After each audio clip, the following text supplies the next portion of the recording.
আসসালামু আলাইকুম। আপনাদেরকে আমি অনেক আগে একটা ভিডিওতে বলেছিলাম যে আপনারা আসলে হ্যাঁতে ভোটটা দিন, এবং আপনারা যদি হ্যাঁতে ভোটটা দেন তাহলে আপনার দেশের ভালো হবে, আপনার ভালো হবে, এবং এই দেশের প্রত্যেকটা জনগণের অনেক বেশি ভালো হবে। কিন্তু আমি যখন আপনাদেরকে হ্যাঁতে ভোট দেওয়ার কথাটা বলেছিলাম সেটা আজ থেকে অনেক আগেই, আর সেই সময় একটা দল কিন্তু অনেকেই চেয়েছিল যে নাতে ভোটটা দেই।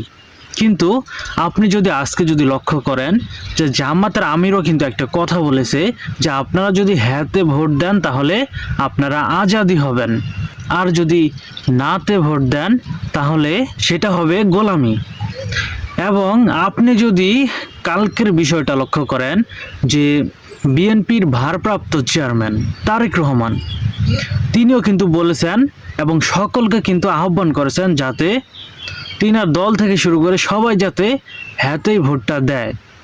কারণ এর আগেই তিনি অনেক দাবিতেও কিন্তু একই বিষয় কিন্তু তুলে ধরেছিলেন, অনেক কারণগুলি হয়তো তিনার সাথে বর্তমানের এই জুলাই সনদের অনেক দাবি কিন্তু মিলে গিয়েছে। এবং এই প্রেক্ষিতে কিন্তু বিএনপির ভারপ্রাপ্ত চেয়ারম্যান তারেক রহমানও কিন্তু সকলকে আহ্বান করেছেন যাতে সকলেই এই হ্যাঁ ভোটটি দেন। এখন আপনি এবং আমি কেন হ্যাঁতে ভোট দিব না ভাই? হ্যাঁতে যদি আপনি ভোট দেন তাহলে আপনার সর্বপ্রথম একটা কথা মাথায় রাখতে হবে যে আপনার দেশের যে সংবিধানের যে আইন রয়েছে সেই আইনটাকে কেউ পরিবর্তন করতে পারবে না।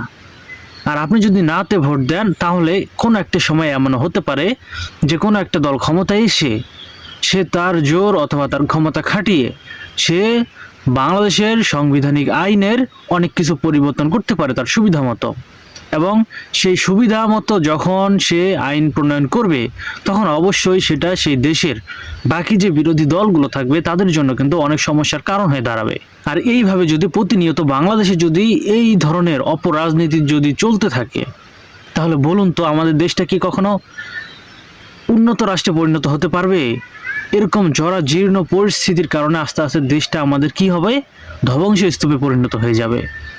তাই যদি আমরা এটা থেকে যদি বের হতে চাই, আমাদের দেশের যদি এই ধরনের অপরাজনীতি নোংরা রাজনীতি থেকে যদি আমরা বের হতে চাই তাহলে অবশ্যই আমাদের সকলকে এই হ্যাঁতেই ভোট দিতে হবে।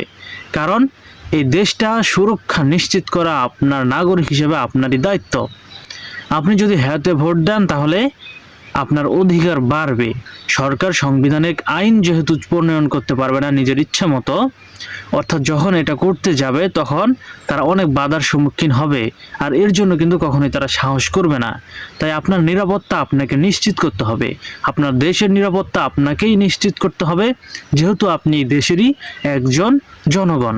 তাই আপনাদেরকে একটা কথাই বলবো যে ভোট আপনাদের ব্যক্তিগত বিষয়। আপনাদের যেটা সংসদ নির্বাচনে অর্থাৎ এমপি নির্বাচনে আপনারা যেই ভোটটি করবেন সেটা আপনারা যেই মার্কাতেই দেন না কেন সেটা আপনাদের ব্যক্তিগত বিষয়। আপনারা ধানের শীষে দিবেন না জামাতে দিবেন, মানে দাঁড়িপাল্লায় দিবেন, সেটা আপনাদের সম্পূর্ণ ব্যক্তিগত বিষয়, সেটা সম্পূর্ণ ডিপেন্ড করবে আপনাদের ডিসিশনের উপরে।